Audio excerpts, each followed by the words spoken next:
ones that have it, and I think over half of them have come down to 2 minute anyways, which is like, last end of half situations or end of the game where we need a score, we're down and we got to go. Like even the game before the championship, that came down to 2 minutes. I mean, we were down that game, I don't know what it was in the half, but we were down like 17-3 or something bad, and then we still can get back in that game. Just got to get the run game going. I mean, that's key to success for us, and I think everybody knows that.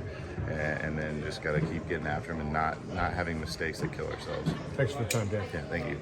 Another thing they're talking about this week, and you experienced this last year in that last regular season game, it almost felt like a 49er home game. Matthew Stafford had to go to a silent count. When you're the visiting team and you're there, what is that feeling like when it almost feels like a home game for you guys? I mean, that's huge. That ability to put the other team, especially sometimes when they haven't practiced that, is if they're going into a home game, rarely do you ever practice silent count unless it's something that might come up. And I think for the championship they did, but that's just something just to get them off, and they won't be able to get in their rhythm. So I mean, that's a huge key if we can have that. I mean, our fans have traveled well, and I'm sure they'll be there this week. Just the perspective of this game, it's a long season, but for whatever reason, it seems like when the 49ers have had to get healthy in the regular season, you've done that against the Rams. What do you think the dynamic is that has allowed you guys to do that in the last couple of years? I don't know. I think that one just kind of dumb luck is happened to come up. We can get some guys back for a key game, which is huge. And at the end of the day, I mean, we're still missing some guys that we're definitely missing.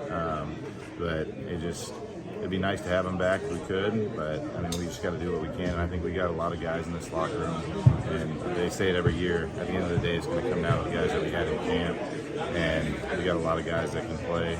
And so a lot of guys step up in key moments.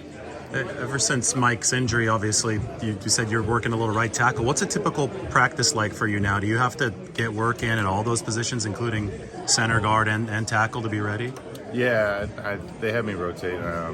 They tell me the schedule right before the practice of like where I'm rotating at. So I'll have like a couple plays here at tackle, a couple plays at center, a couple plays at guard, and every once in a while we'll mix it in like somewhere else just to see. So I mean, depending on if it's left or right, it just kind of depends on the day or what we're doing. To have this reputation as the guy who can hold his own against Aaron Donald, it's a pretty big deal. But do you look at it that way, or do you look at it that was a load and that was a rough game every time?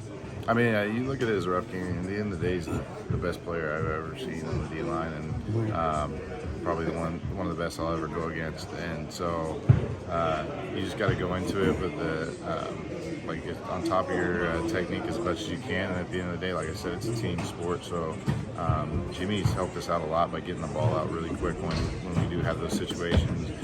We also have receivers get wide open, which is huge for that. So just being on point where we're going with the ball, I think is also key to that success, and we've done really well with that, and that's part of the reason why we've had success there. So I don't think it's come down as one person as much as more as it's just kind of the team. We're doing a really good job of being on point with what we need to do.